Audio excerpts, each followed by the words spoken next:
അതിൻ്റെ മുന്നേ തന്നെ ചോരുന്നുണ്ട്, ഗ്ലാസിൻ്റെ ഇടയിലൂടെ വെള്ളം ഒലിച്ചിറങ്ങുന്നുണ്ടെന്നൊക്കെ പറഞ്ഞിട്ട് തെറ്റായ സന്ദേശം കൊടുത്തു. നമ്മളൊരു വീട് ഒരുപാട് കഷ്ടപ്പെട്ട് ഒരുപാട് പ്രയത്നിച്ച് അതിനകത്ത് പീയൂഷിനൊക്കെ അറിയാം, വ്യക്തമായിട്ട് അറിയാം, മറുനാടൻ മലയാളിയാണ്. നമുക്കതിൻ്റെ ഫൈനലി നമുക്കതിൻ്റെ ബൗണ്ടറി വാൾ കെട്ടാനുള്ള സഹായ സഹകരണമൊക്കെ ചെയ്തു തന്നു, സാമ്പത്തികമായിട്ട് അതിൽ കോൺട്രിബ്യൂട്ട് ചെയ്തൊക്കെ. അങ്ങനെ ഒരുപാട് ആൾക്കാർ സഹായിച്ചിട്ട് നൽകിയ ഒരു വീടാണ്, ഒരുപാട് കഷ്ടപ്പെട്ട് നൽകിയ ഒരു വീടാണ്. ആ വീടിനെ കുറിച്ചിട്ട് പൊതുസമൂഹത്തിൽ തെറ്റായൊരു സന്ദേശം നൽകുന്നത് ഞങ്ങൾക്ക് ഭയങ്കരമായിട്ട് ഹർട്ട് ചെയ്ത്.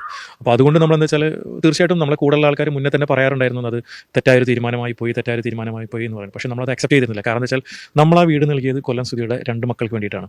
നമ്മൾ വീട് പണിയുന്ന സമയത്തും അത് ഹാൻഡ് ഓവർ ചെയ്യുന്ന സമയത്തും നമ്മൾ പ്രതീക്ഷിച്ചത് കൊല്ലം സുധിയുടെ ഭാര്യയും 2 മക്കളും അദ്ദേഹത്തിൻ്റെ അമ്മയും അവിടെ താമസിക്കുന്നതായിരുന്നു. അമ്മയോട് ഞാൻ ചോദിച്ചതാണ് ഹൗസ്വാമിൻ്റെ അന്ന്, അമ്മ അവിടെ നിൽക്കില്ല വെച്ച്, വലിയ മോനെ ഞാൻ കൊല്ലത്തേക്ക് പോകാമെന്ന് പറഞ്ഞത്. ഹായ്, നമസ്കാരം. വീണ്ടും പുതിയൊരു വീഡിയോയിലേക്ക് എല്ലാവർക്കും സ്വാഗതം. അപ്പോൾ ഇന്ന് രേണുസുധിയെ കുറിച്ച് തന്നെയാണ്. പുതിയ വാർത്തകൾ ഇങ്ങനെ വന്നുകൊണ്ടിരിക്കുകയാണ്. സത്യം പറഞ്ഞാൽ എന്താണ് പറയേണ്ടതെന്ന് പോലും അറിയത്തില്ല. കുറേ ആൾക്കാർ ഇപ്പോൾ ഞാൻ തുടങ്ങുമ്പോഴേ പറയും, അയ്യോ താഴെ വന്നിട്ട് അവർ കമൻസ് ഇടുകയാണ്.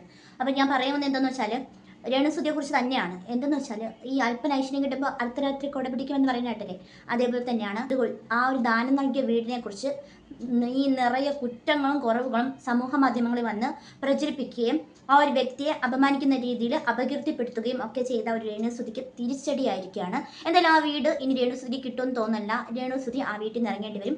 ഇപ്പോൾ രേണുസുധിക്ക് പിന്നാലെ കുറച്ച് കാര്യങ്ങളോട് വരുന്നുണ്ട്. ഋതപ്പൻ്റെ കാര്യം നിങ്ങളെല്ലാവരും അറിഞ്ഞിട്ടുണ്ടായിരിക്കും.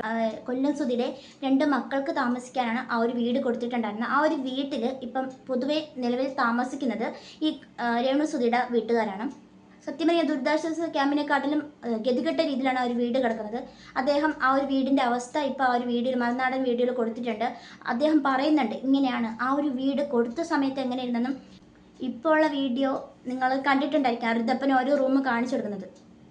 കിച്ച് വന്ന് അന്യരെ പോലെ വന്ന് നിന്നിട്ട് ആ ഒരു വീട്ടിൽ നിന്ന് പോകുന്ന എല്ലാ വീഡിയോസും കണ്ടത്. അപ്പോൾ ഇത് ഇവിടെ എന്താന്ന് പറഞ്ഞാൽ ഈ അട്ടയെ പിടിച്ച് മെത്തേ കിടത്തിയ കിടക്കൂലെന്ന് പറയുന്നിട്ടില്ലേ, അത് തന്നെയാണ്. അഹങ്കാരം തലയ്ക്ക് പിടിച്ചിട്ട് എന്ത് ചെയ്യണം എന്നറിയാതെ നടക്കുന്ന ഒരു വ്യക്തി ആ ഒരു മീഡിയാസിൻ്റെ ഫ്രണ്ടിൽ വന്നിട്ട് വലിയൊരു കാര്യത്തിൽ പറയാണ്, ഋതപ്പൻ അപ്പുറത്തെ റൂമിലാണ് കിടക്കുന്നത്, ഞാൻ ഇപ്പുറത്തെ റൂമിലാണ് കിടക്കുന്നത്. അപ്പോൾ ഈ 4 വയസ്സായ ഒരു കുഞ്ഞിനെ അപ്പുറത്തെ റൂമിൽ ആരെടുത്ത് ഒറ്റയ്ക്ക് കിടത്തിയിട്ടാണ് ഈ ഒരു സ്ത്രീ ഒറ്റയ്ക്ക് കിടക്കുന്നത്. ഈ ചരമവാർഷികത്തിൻ്റെ അന്ന് നമ്മൾ ഒരു വീഡിയോ കണ്ടിട്ടുണ്ടായിരുന്നു. ആ ഒരു കുട്ടി കഴുത്തിൻ്റെ ഭാഗത്ത് അവിടെയാണ് ഒരു മുറിവ്. അപ്പോൾ ഒരു സ്ത്രീക്ക് അറിയത്തില്ല, എങ്ങനെ മുറിഞ്ഞെന്ന് പോലും അറിയത്തില്ല.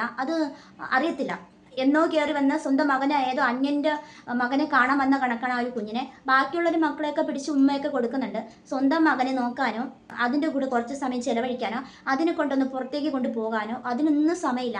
ആ ഒരു കിച്ച് വീട്ടിൽ വന്ന സമയത്ത് ആ ഒരു കുട്ടിക്ക് പുറത്തോട്ട് പോയപ്പോൾ ഉള്ള ഒരു സന്തോഷം, ആ ഒരു കിച്ച് തിരിച്ചു പോകുന്ന സമയത്ത് ഉണ്ടായിരുന്ന ആ ഒരു സന്തോഷം നിങ്ങൾ ആ ഒരു വീഡിയോയിൽ കണ്ടിട്ടുണ്ടെങ്കിൽ. അപ്പോൾ ഇതെല്ലാം കൂടി കൂട്ടിക്കെട്ടി രേണുസുധിക്കെതിരായിട്ട് കുറേ കാര്യങ്ങൾ വരുന്നുണ്ട്. ഇപ്പോൾ ആ ഒരു വീട്, ആ ഒരു നല്ലൊരു മനുഷ്യൻ വീട് വെച്ച് കൊടുത്ത്, ആ ദാനം കിട്ടിയ ഒരു വീട്, ആ ഒരു വീടിനെ പൊന്നുപോലെ നോക്കാണ്ട് ഈ അഹങ്കാരം മത്ത് പിടിച്ച് തലയ്ക്ക് കയറുമല്ലോ, ആ ഒരു ഇതിൽ വളവളാന്ന് വന്ന് മീഡിയാസിൻ്റെ ഫ്രണ്ടിൽ വന്ന് വീട് ചോരുകയാണെന്ന്. അതിൻ്റെ പിന്നാലെ കുറേ കാര്യങ്ങൾ വരുന്നുണ്ട്. അദ്ദേഹം ഇപ്പോൾ പുറത്ത് വന്ന് പറഞ്ഞതുകൊണ്ടാണ് ഇത് അത്രയും അറിയുന്നത്. ഇത് വേറെ വല്ലവരും പറഞ്ഞാൽ പറയും അവരുണ്ടാക്കി പറയുന്നതാണെന്ന് പറയും. ഇപ്പോൾ സ്വന്തമായിട്ട് അദ്ദേഹം തന്നെ പുറത്തേക്ക് വന്ന മീഡിയാസിൻ്റെ മുന്നിൽ വന്ന് പറഞ്ഞതുകൊണ്ടാണ് ഇത്രയും കാര്യങ്ങൾ പുറത്തറിയുന്നത്. ഈ രേണുസുധിയുടെ വീട്ടിനകത്തുള്ള കാര്യങ്ങൾ ശരിയാക്കാൻ വേണ്ടിയിട്ട്, അതായത് ഈ വീട് കൊടുത്ത സമയത്ത് 1 ലക്ഷം രൂപയാണ് പാലുകാച്ചിനുള്ള ആ ഒരു എമൗണ്ട് ഈ ഒരു വ്യക്തി കൊടുത്തുന്നത്, ഈ ഒരു ഫിറോസ് എന്ന് പറയുന്ന ഒരു വ്യക്തി കൊടുക്കുന്നത്. അദ്ദേഹം ഇപ്പോൾ 5 വീടാണ് ചെയ്തിരിക്കുന്നത്. ഇനി അടുത്തൊരു വീടും കൂടി ചെയ്യാനിരിക്കുകയാണ്. ഈ ഒരു സംഭവം അറിയുന്ന സുധി എന്ന് പറയുന്ന വ്യക്തിയുടെ ആത്മാവ് ഇതൊക്കെ കാണുന്നുണ്ടായിരിക്കും. അയാൾ തന്നെ വിചാരിച്ചിട്ടുണ്ടായിരിക്കും, എന്തിനാണ് ഈ ഒരു വ്യക്തി ഇങ്ങനെ എൻ്റെ കുഞ്ഞിനെ കൂടി ഇങ്ങനെ കഷ്ടപ്പെടുത്തുന്നതെന്ന് വിചാരിച്ചിട്ടുണ്ടായിരിക്കാം. കിച്ചുവിന് ആ ഒരു വീട്ടിൽ സ്ഥാനമില്ല, ഋതപ്പന് ആ ഒരു വീട്ടിനകത്തേയും സ്ഥാനമില്ല. എന്തോ എവിടത്തെയോ ഉള്ളൊരു കുഞ്ഞ് വന്ന് അവിടെ താമസിക്കുന്നു എന്നുള്ള രീതിയിലാണ് ആ ഒരു വീട്ടിൽ നടക്കുന്നത്.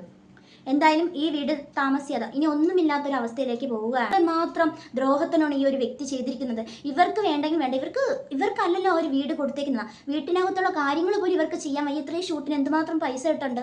ആദ്യമൊക്കെ എന്ത് പാവം പോലെ നിന്നിട്ട് ആൾക്കാരുടെ സഹതാപം എല്ലാം മേടിച്ച് കൂട്ടിയിട്ട് ആള് പെട്ടെന്ന് കയറി അഹങ്കാരം തലയ്ക്ക് പിടിക്കുകയാണ്. എന്താണ് വായിൽ വരുന്നതെന്ന് ഒരു ബോധം ഇല്ലാണ്ടാണ് പുറത്തേക്ക് വിടുന്നത്. നമ്മളൊരു വീട് വെക്കുന്നത് നിസ്സാര കാര്യമല്ല. അത് വീട് വെച്ചുകൊണ്ടിരിക്കുന്ന ആൾക്കാർക്കും വീട് വയ്ക്കാൻ വേണ്ടിയിട്ട് വീടില്ലാത്ത ആൾക്കാർക്കും അത് മനസ്സിലാവും. കാരണം എന്താ വെച്ചാൽ ഒരു വീട് ഒരു ഒറ്റ മുറിയാണെങ്കിൽ അത് കിട്ടാൻ വേണ്ടിയിട്ട് കാത്തിരിക്കുന്ന ഓരോ വ്യക്തികളുണ്ട്. വാടക വീട്ടിൽ നിന്ന് മാറി താമസിക്കാനും അതൊക്കെ ചിന്തിച്ച് വെക്കുക. അപ്പോൾ ഈ ഒരു സ്ത്രീക്ക് ഇത്രയും ഒരു നല്ലൊരു കൊട്ടാരം പോലത്തെ വീട് കിട്ടിയിട്ട് അതിനൊന്ന് നോക്കാൻ പോലും വയ്യാന്ന് പറയാം. അത് മാത്രമല്ല, ആ വീട്ടിനകത്തുള്ള സകല സാധനങ്ങൾ നിങ്ങൾ നോക്കി നമുക്ക് മേടിക്കാൻ പറ്റുമോ? ഇല്ല.